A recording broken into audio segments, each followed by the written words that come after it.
Assalamu alaikum warahmatullahi wabarakatuh. Tunaomba mchango wako kuendeleza dini ya Mwenyezi Mungu kupitia Ustadh Shafi Online TV. Namba za kuchangia ni 0753747457, 0676747459. Shafi Yusufu. Wama tuqaddimu li anfusikum min khairi tajiduhu inda Allah. Chochote cha khairi mkikitanguliza mtakikuta mbele ya Mwenyezi Mungu. Sawa, experience kidogo ya wake hawa wanawake, ukioa mwanamke wa kwanza, wa pili, wa tatu, maisha huwa anakuwaje? Je, huwa anapendana kweli kama ambavyo huwa tunasikia kwamba mke wa kwanza anatakiwa mpende wa pili, wa tatu hivyo? Sio kumpenda, hiyo kumpenda itakiwi kwenye dini. Yaani kipengele cha kusema kumpenda, hiyo haipo kwenye dini. Ila Uislamu unataka umpenda, ila kama hujampenda shauri yako. Kwa nini? Lakini ndoa ni mali ya mwanamume Maxi. Kwenye Uislamu mwenye uhalali wa ndoa yake ni mwanamume. Tumeoana ikome, sio kauli ya kweli. Wewe umeoana na nani bwana? Mimi ndo nimetoa pesa kuja kukuoa. Inatakiwa afanyeje? Asemaje? Mwanamke aseme kaolewa na mwanamume. Sio tumeoana, ameoana na nani?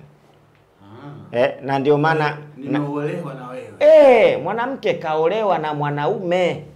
Wana kauli yao tumeoana, inataka kuanza vurugu hapa. Kwamba naye anajiona na madaraka kwenye hiyo ndoa. Ndoa ni mali ya mwanaume. Na ndio maana talaka anatoa mwanaume. Na ndio maana mwanaume ndo kaenda kuposa, mwanamke akataja kiasi anachokitaka, shilingi ngapi, mwanamume akajipinda, akatoa kile kiasi, akakabidhiwa mtoto, akarudi naye nyumbani. Mwenye mamlaka yote ni mwanamume mwenye ndoa yake. Na Uislamu haujakwambia kwamba ukioa huyu usioe tena. Ile ni dini Mungu anataka ufanye. Kwa hiyo kama umeamua kuoa, Uislamu unakuruhusu kuoa mwanamke mwingine, lakini sharti uwe na uwezo. Sio huyu wa kwanza tu umwezi unataka kuoa mwingine wa kazi gani? Shughulika kwamba huyu wa kwanza anakula vizuri, analala vizuri, mambo mazuri, kila kitu kipo sawa, alafu oa mwanamke wa pili, sio shida. Wanawake wako wengi Maxi, tuwastili hawa. Wewe mimi nikupe mfano mmoja uone wanawake kama wengi. Wanaume wanazaliwa kwa uchache, wanakufa kwa wingi. Wanawake wanazaliwa kwa wingi, wanakufa kwa uchache. Leo ukipiga tathmini, kila asubuhi wanawake wanazaliwa wengi, wanaume wachache. Lakini ukisikia mgodi umefunika watu, waliokufa wanakuwa kina nani? Wanaume. Ukisikia baharini wavuvi huko wamekufa, wanaume.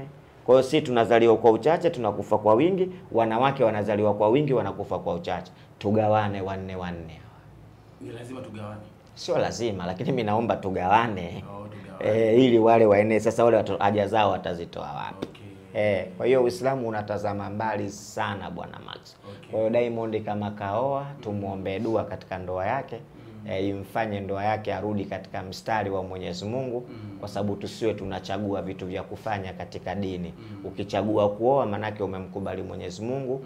Acha kamari, acha pombe, acha mambo ya kijinga, rudi katika toa ya Mungu. Isiwe sababu unamkubali Mungu kwenye kuoa, lakini bado unabetisha, una dude lako la kamari ambalo Mungu anasema ni uchafu, ni haramu, na mtu akicheza kamari akibetisha akiwa na dude anakwenda motoni. Kwa hiyo kama umemkubali Mungu huku, tunamwombea Mungu amkubali na Mungu kwa upande ule. Kwa sababu kila mwanadamu ana madhaifu. Hatusemi sana kwa sababu kila mwanadamu ana madhaifu, na kila mtu anaomba mwisho mwema. Hapa tulipo unaweza kukota mwisho wako mbaya, umeanza vizuri lakini umemaliza na mwisho mbaya. Kinachoangaliwa katika Uislamu ni mwisho mwema. Kwa hiyo tuwaombee hawa wote wanaofanya maasi, Mungu awabadilishe, awape mwisho mwema, kwa sababu mwisho mwema ndo kila kitu. Na inawezekana labda ndo kaoa mke wa pili, Mungu ndo anamleta katika mwisho mwema. Inawezekana. Kwa hiyo samshingi kuwaombea dua vijana warudi katika mstari. Sawa. Sasa kumalizia, inasemekana kwamba aliyemuoa amemuoa ni yule ambaye mfanyakazi wake, lakini pia alikuwa ni rafiki na Zuchu. Wewe inakuwaje? Je, wataendelea kuwa marafiki? Tunataka kufahamu wake wenza. Mara nyingi wanakuwa ni marafiki na wanaishije? Unajua kuna kitu hapo hatuwezi kukizungumzia sisi kwamba wataishi vipi au urafiki wao utaendelea. Hatujui walizungumza nini, inawezekana kuna makubaliano au kama sio makubaliano Diamond kaoa kuamua kuoa, iwe kaoa mfanyakazi wake madhali sheria inamruhusu, hajafanya kosa. Kuna watu wamekatazwa kuoa lakini sio msichana wako wa kazi. Huyo ni halali kwako kuoa wala sio haramu. Kwa hiyo Uislamu hautazami namna gani watakavyoishi. Uislamu hautazami mwanamke huyu na mwanamke huyu watasemaje katika urafiki wao. Muislamu unatazama lile jambo unalolifanya ni la halali. Umenielewa Maxi? Hilo jambo unalolifanya ni la halali. Ikiwa la halali halina shida, lifanye tu, hamna shida. Swala la kuoa wataongea watafanyaje, yeye ndo atajua kwamba namna gani atawaeka vizuri. Na ikiwa mwanamke huyu na mwanamke huyu hawaongei, watapata dhambi kwa sababu huyu amefanya jambo la dini, hajafanya jambo kwa binafsi yake. Kwa hiyo hata ikiwa amemuoa madhali huyu sheria inaruhusu kumuoa, yupo sawa wala hamna shida. Kwa hiyo itafika mahali tu wataongea wenyewe. Watajua wenyewe. Wanaume anatakiwa wasuluhishi. Ataka nao bwana, sheria inasema hivi hivi, watu wa dini labda hivi, inategemea dini yao ikoje. Akiwa mtu wa dini atakuwa sawa, akiwa wanawake sio watu wa dini ndio shida. Na ndio mara nyingi tunaambiwa tuoe mwanamke ambaye mwenye dini. Kwa nini? Kwa sababu ukimweleza habari ya Mungu atakuelewa. Lakini wakoa mwanamke tu umependa kwa sababu ana mzigo, atakupa shida sana kwa kumwambia habari ya Mungu, hawezi kukuelewa. Mara nyingi analinga kwa sababu anajiona yeye mzuri, wanaume wanamtaka, wanamtongoza, wanafanyaje. Kwa hiyo ukimwambia habari ya Mungu hawezi kukuelewa. Lakini Mtume akasema tuoe mwanamke ambaye ana dini. Mwanamke anaolewa kwa mambo manne Max. Mali yake, ukoo, dini yake na uzuri wake. Mambo manne tu. Mtume katuhusia mali, ukoo. Katika kuoa tazama ukoo nao. Una ukoo na matusi vibaya mno. Huwezi kupata jambo la heri hapo. Alafu pili, uzuri wa mwanamke. Alafu tatu, nne, dini yake. Lakini Mtume akasema kwenye dini hapa ndo chagua mwanamke utastarehe hapa. Kwenye dini ndo simama mwanamke utastarehe naye. Kwenye dini simama. Mimi nikupe kisa kimoja. Wanawake wasiokuwa na dini wana shida. Wana shida kubwa sana, tena sana. Mwanamke sometime wanaweza kukubali wewe Maxi kuolewa na wewe kwa sababu kuna mali nyumbani. Ndio. Anatazama ile mali yako ataisolve vipi. Kwa hiyo anaweza kuja kuishi pale bila mapenzi, bila kukupenda. Ataangalia ile mali iko vipi. Ikiisha tu anafanya safari. Au kishatimiza malengo yake anafanya safari.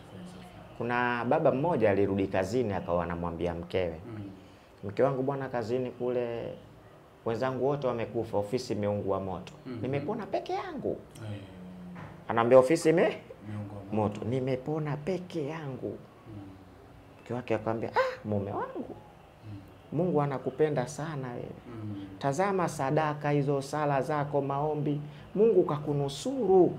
Siku zote mume wangu nakwambia usiache kuswali wewe, usiache kutoa sadaka, usiache kumuomba Mungu. Angalia Mungu alivyokunusuru. Wenzio wote wamekufa, umebaki peke yako mume wangu.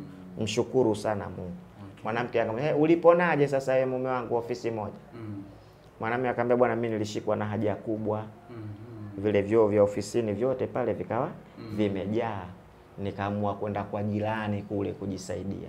Wakati nipo kwa jirani kule, huko ofisi ikafanya nini? Ikawaka moto. Wale wenzangu wote wamekufa. Mwanamke akarudia, mume wangu, unaona sadaka hizo? Unaona sala hizo?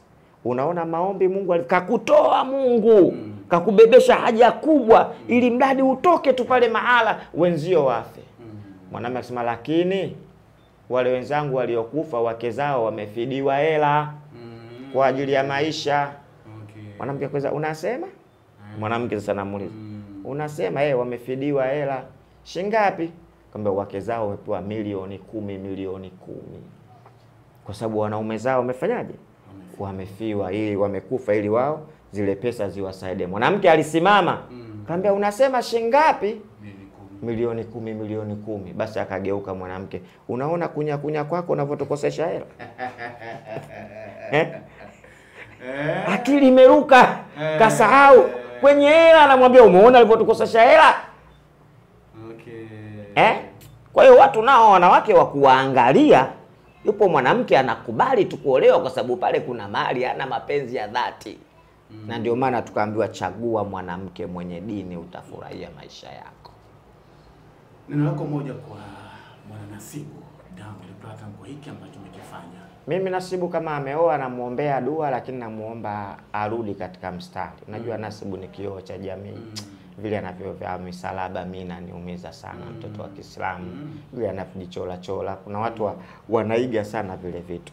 Kwa hiyo namuombea Mungu amrudishe taratibu taratibu, atoke katika zile habari nyingine ambazo hazina maana, si mambo ya betting, mambo ya kutangaza ulevi nini, vitu ambavyo mimi vinaniumiza sana nikiona Muislamu anashiriki katika vitu hivyo. Kwa nini? Kwa sababu anahadaika na maisha ya duniani. Hajui maisha ya duniani ni mapito tu, kwamba ipo siku tutapita. Walikuwepo kina Ngwea, walikuwa wanaimba muziki kina Ngwea, waimbaji wazuri sana walikuwa, lakini mwisho wa siku wameiacha dunia, wamekwenda. Basi tujue kwamba na sisi tutaiacha dunia, tutakwenda, ila Mungu amjalie salama katika ndoa yake.